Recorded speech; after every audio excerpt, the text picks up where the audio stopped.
Welcome back to Sports Broadcasting, and today is January 1st, 2019.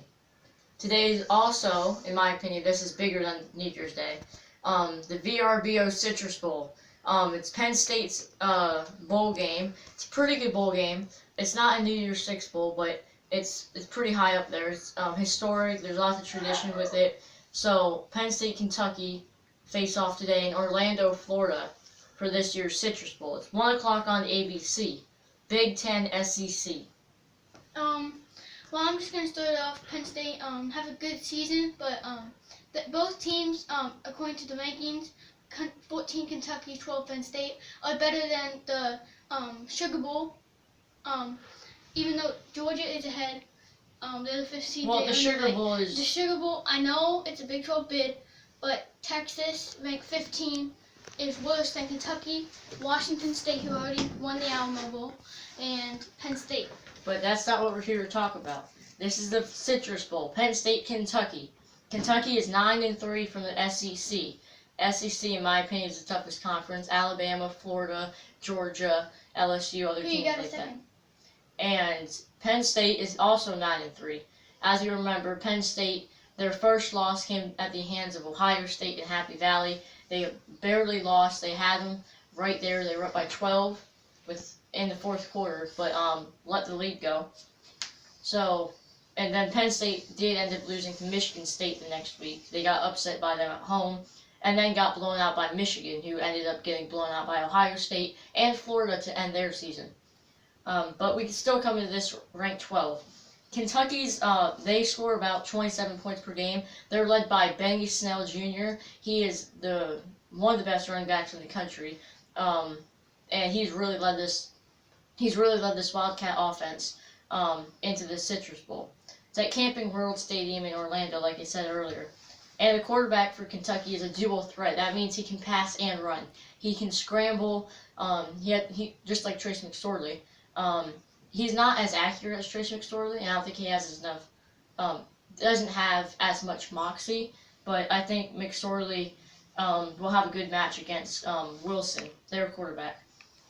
Their quarterback, though, is more of a runner. He's only thrown 1,768 yards on the season compared to McSorley's 2,200, and he's only thrown 11 touchdown passes compared to his 8 interceptions. While McSorley has had 16 touchdowns, passing that is. He's had tons of rushing touchdowns. I think he's had 30 combined rushing touchdowns this season. But great matchup. Here's what are your predictions?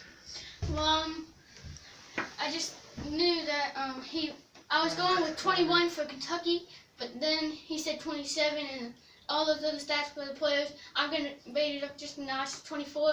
But Penn State's still beating them out. Not because I'm a Penn State fan. I'm thinking Penn State's going to win 28-24 in that one. Over the course of the season, Penn State has kind of struggled, especially in the first half, against really good pass defenses, and Kentucky is a really good defense. In the SEC, they only allowed 16 points per game, and they got an upset win against Florida early in the season. So they're a very tough team. This should be a great matchup. Both of us have great running backs. We have Miles Sanders. They have Benny Snell. Both of us have great quarterbacks, but I think Trace McSorley has the edge there. McSorley's better there. And we have lots of seniors. We have a very experienced defense, led by Nick Scott, the linebacker. He's a senior, number 4.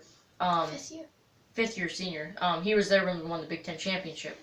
But he has played phenomenal this year. And Trace McSorley also has. He has, like I said, about 30 touchdowns combined, running and passing. He's broken basically every Penn State quarterback record. In my opinion, he's the greatest quarterback to ever play at Penn State. Today is his final game as a Nittany Lion. He's a senior this year. He wanted to get into the college football playoff, and his one chance to do that probably was in 2016 when they should have been. But here they are, 9-3, Citrus Bowl, 1 o'clock on ABC. They're Penn State, that is, they're 5.5-point favorites. They're 4-1 in their last 5, and ESPN predicts them to win. They're 70% chance to win. And the ESPN FPI. But in my opinion, it's going to be a fun matchup. I think it could really be high scoring or low scoring. It could go either way. But I think Trace McSorley is going to ball tonight. He's going to have a great game. And maybe Kentucky's defense will take 1 or 2 turnovers, create those turnovers.